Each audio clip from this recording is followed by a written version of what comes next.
Hai Buciners, selamat datang kembali lagi di Bucin Film. Kali ini kita akan membahas sebuah film yang berjudul Nobody. Film ini adalah film yang dirilis pada April 2021. Film ini diproduseri oleh orang yang merupakan bagian tim kreatif di balik kesuksesan film John Wick. Film Nobody diperankan oleh Odenkirk yang berperan sebagai Hutch Mansell, seorang pria berkeluarga yang terjebak dalam rutinitas sehari-harinya. Hingga pada suatu hari rumahnya disatroni oleh sepasang perampok yang ia biarkan berbuat leluasa. Kejadian ini berhasil memicu masa lalu Hutch yang kelam. Sebelum kita bahas film ini lebih lanjut, jangan lupa di like dan di subscribe ya. Kalau sudah, yuk kita bahas film ini bersama-sama.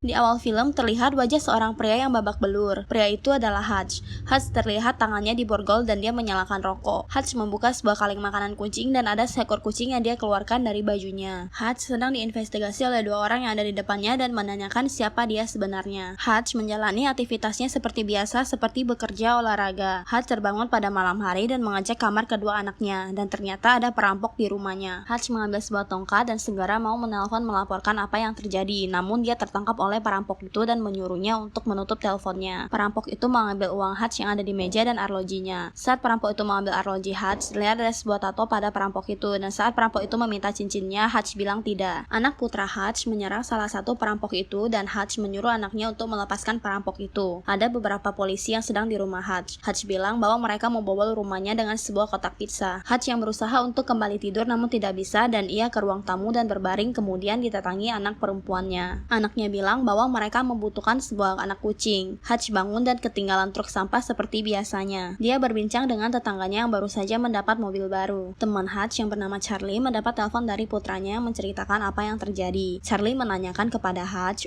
kenapa tidak melumpuhkan perampok itu. Charlie memberikan sebuah senjata pistol kepada Hutch. Hutch menyimpan senjata itu pada sebuah kotak di freezer kulkas. Hutch berbicara dengan seorang pria yang berbadan agak besar, dan sepertinya Hutch akan membeli tempat di mana ia bekerja. Hutch mengunci ruangan kerjanya dan memutar sebuah alat seperti radio sambil ia minum sebuah minuman. Terdengar ada suara dari alat itu, dan Hutch memberitahu orang yang sedang berbincang dengannya lewat alat itu tentang orang yang merampoknya. Hutch menceritakan secara detail apa yang dia lihat pada malam itu. Hutch melihat senjata yang digunakan perampok itu dan pelurunya kosong, maka dia tidak mau menyerang mereka. Hutch mendatangi ayahnya. Hutch pulang ke rumah dan anak perempuannya bilang bahwa dia tidak dapat menemukan gelang kucingnya, dan anaknya bilang tak mungkin mereka mencurinya kan. Hutch mendatangi ayahnya lagi, dan Hutch memakai sebuah jaket dan membuka sebuah kotak. Di dalamnya ada senjata dan sebuah tanda pengenal punya ayahnya. Hutch bilang ke ayahnya bahwa ada hal yang harus dia lakukan, dan ayahnya bilang maka lakukanlah. Hutch sedang dalam bus dan raut wajahnya yang sangat marah. Hutch mendatangi sebuah tempat tato dan menanyakan pada orang yang sedang mentato apakah dia kenal dengan tato yang dia gambar. Tato itu ada pada tangan orang yang merampok Hutch pada malam itu. Hutch menyamar jadi FBI. Dia mendatangi berbagai tempat tato untuk menanyakan tato itu. Saat ia mendatangi tempat yang banyak gangster dan menyamar sebagai agen FBI, salah satu orang di sana tahu bahwa kartu yang dia gunakan sudah kadaluarsa, dan pria di sana menanyakan siapa dia. Hutch bilang dia hanya seorang pria yang sedang mencari seseorang. Hutch sepertinya berencana memberikan mereka sedikit uang agar tidak mendapat masalah, dan salah satu pria di sana melihat ada sebuah tato pada lengan Hutch, dan pria itu tiba-tiba bilang terima kasih atas pengabdiannya. Hutch minta dikirimkan ke orang yang memiliki tato yang dia cari. Hutch mendatangi rumah orang yang merampok rumahnya malam itu. Hutch langsung memukul wajah pria itu dengan pistol dan menodongkan senjatanya dan meminta kembali arloji yang dipakai oleh wanita itu. Dan Hutch meminta gelang kucing, namun pria itu bilang dia tidak tahu apa-apa dan tidak mengerti apa yang dimaksud Hutch. Dan tiba-tiba ada suara anak kecil menangis, dan Hutch membuka sebuah kamar, dan dalam kamar itu ada bayi perampok itu. Perampok itu menyuruh Hutch untuk pergi dan jangan menyakiti mereka. Hutch yang merasa kesal karena tidak dapat berbuat apa-apa langsung keluar dari rumah itu dan pulang. Saat perjalanan pulang, Hutch bertemu dengan beberapa orang pemabuk. Pria mabuk itu terlihat sedang mengganggu seorang wanita dalam bis. Hutch menyuruh supir supir bus untuk turun, Hutch melawan beberapa pria mabuk itu, dan terlihat mereka sedang menyerang satu sama lain. Hutch tertusuk pada perutnya dan Hutch mencabut pisau yang tertancap padanya dan menggunakan pisau itu untuk menyerang pria mabuk lainnya. Hutch yang terpental keluar dari bus kemudian masuk lagi dengan wajah babak belur dan lanjut menyerang mereka dengan pisau. Salah satu dari pria mabuk itu mengambil senjata yang dijatuhkan Hutch dan kemudian memasukkan pelurunya lagi, namun Hutch melihat itu dan langsung menyerang pria itu. Hutch kemudian membelah leher salah satu pria mabuk itu dan memasukkan sedotan pada lehernya, kemudian meninggalkan bus dan meminta maaf pada supir bus atas kekacauan itu. Hutch pulang ke rumah dengan kondisi babak belur dan istrinya bilang bahwa dia tidak bisa tidur. Istrinya kaget melihat kondisi Hutch dan dia membersihkan luka-luka Hutch. Hutch bilang dia merindukan istrinya, dia merasa sangat jauh dengan istrinya. Terlihat ada mobil ugal-ugalan di jalan dan menerobos jalanan. Ada seorang pria turun dari mobil dan masuk ke dalam sebuah klub. Pria ini disambut oleh tamu di klub. Tiba-tiba pria yang bernama Julian ini menyerang seorang tamu. Julian mendapat telepon, ternyata pria yang dibelah tenggorokannya tadi adalah adik dari Julian. Dia sedang terbaring di rumah sakit. Julian mendatangi kamar lain dan menyerang seorang yang bersama adiknya tadi. Julian bertanya di mana dia bisa menemukan orang yang menyerang adiknya. Salah satu orang di kamar itu memberi sebuah kartu debit. Hutch mendapat telepon dari seorang pria yang Hutch hubungi lewat alat seperti radio. Pria itu memberitahu bahwa salah satu orang yang diserang Hutch adalah adik dari Julian. Hutch mendapat pesan dari seorang yang menyuruhnya untuk menemui si pencukur. Hutch mendatangi tempat cukur dan menanyakan apa yang mereka tahu tentang Julian. Julian adalah sosiopat yang mempunyai banyak koneksi dengan sumber daya yang bisa mempersulit keadaan. Salah satu orang suruhan Julian saat tahu siapa Hutch langsung mengundurkan diri. Saat Hutch dan istrinya sedang makan malam di rumah, mereka didatangi beberapa mobil hitam. Hutch dengan cepat menyuruh anak-anak dan istrinya untuk ke basement rumahnya dan menyuruh mereka jangan menghubungi polisi. Banyak orang yang mendatangi rumah Hutch dan Hutch mematikan listrik rumahnya. Hutch berhasil membunuh orang yang menyusup ke dalam rumahnya hanya dengan kayu baseball. Saat sedang menyerang, Hutch disetrum dan membuatnya pingsan. Mereka membawa Hutch, namun Hutch berhasil melarikan diri. Hutch berlari pulang ke rumah. Istri Hutch membawa anak-anaknya untuk ke tempat yang lebih aman. Hutch berbicara dengan orang-orang yang menyerangnya tadi tapi yang telah sekarat. Hutch menceritakan tentang Alan. Alan melakukan penipuan uang sekitar 3 juta dolar dan ganjarannya adalah Hutch yang mengedap-engedapinya. Hutch berhasil menemukan gelang kucing yang ia cari dan kemudian dia memutar sebuah CD dan mengeluarkan api dan membuat rumahnya terbakar. Hutch pergi meninggalkan rumah. Orang suruhan Julian mendatangi panti jompo ayah Hutch, kemudian mereka menodongkan pistol di depan wajah ayah Hutch yang sedang tertidur. Namun dengan cepat ayahnya langsung mengendalikan pistol itu dan menembak salah satu pria itu dengan senjata yang dia sembunyikan di balik selimut. Julian mendapat berita tentang kecelakaan mobil dan menewaskan orang suruhannya. Hutch membeli tempat kerjanya dan membayar dengan emas batang. Terlihat Hutch sedang merakit sesuatu. Hutch mendatangi tempat kerja Julian dan menembaki semua orang yang di sana. Hutch kemudian membakar uang-uang di kantor Julian. Saat Julian sedang bernyanyi di klub, ada Hutch yang sedang makan malam dan duduk di tengah-tengah bawah panggung. Julian yang melihat Hutch dan langsung mendatanginya. Hutch ditodong banyak senjata oleh pengawal Julian. Hutch membuka sesuatu yang ditutupi kain dan itu adalah ranjau yang dia rakit. Julian menyuruh orangnya keluar dan berbicara dengan Hutch. Hutch memberitahu Julian bahwa dia telah membakar semua yang Julian punya, yaitu Obsak. Obsak adalah tumpukan dana tunai yang diperuntukkan jadi dana pensiun untuk para mafia Rusia. Julian bilang bahwa Hutch telah membunuh adiknya dan Hutch bilang itu seharusnya dia dapatkan. Hutch menyarankan Julian untuk keluar dari Obsak. Hutch menyuruh Julian untuk memikirkan itu, kemudian Hutch meninggalkan Julian. Saat Julian keluar gedung, Hutch langsung mengegas mobilnya dan dia dikejar oleh mobil suruhan Julian. Julian terus berusaha menembak mobil Hutch. Hutch terjebak namun dia berhasil mengendalikan mobilnya dan pergi. Hutch mendatangi tempat kerjanya namun Julian mengikutinya dan Hutch tertembak. Namun dia ditolong oleh temannya yang menghubunginya lewat radio dan ayahnya. Hutch dan ayahnya terus menembak pengawal Julian. Hutch sudah merancang kantornya dengan sangat baik dan memasang banyak ledakan. Salah satu teman Hutch tertembak. Hutch kehabisan peluru. Kemudian Hutch membunuh Julian dengan ranjau yang dia rakit sendiri. Hutch, ayahnya dan temannya Hutch berhasil mengalahkan Julian. Hutch memberikan pesan suara pada istrinya dan saat itu juga dia menemukan seekor kucing. Part ini adalah saat awal film dimulai, saat dimana Hutch sedang diinvestigasi. Mereka menanyakan siapa Hutch sebenarnya. Hutch bilang dia hanya orang biasa. 3 bulan kemudian Hutch dan istrinya sedang melihat-lihat rumah baru dan saat wanita yang sedang mengantar Hutch dan istrinya melihat rumah tiba-tiba mendapat telepon dan ingin berbicara dengan Hutch. Dia terdiam saat mendengar telepon itu dan setelah itu Hutch menanyakan apakah rumah itu ada rubana atau basement dan film pun berakhir. Bagaimana menurut Buciners? Apakah kalian suka dengan pembahasan film kali ini? Sampai di sini dulu ya untuk review film kali ini. Jangan lupa memberikan like dan subscribe dan aktifkan selalu lonceng agar mendapat update film selanjutnya dan juga terus komen and share agar channel ini dapat terus berkembang. Thank you, see you in next video.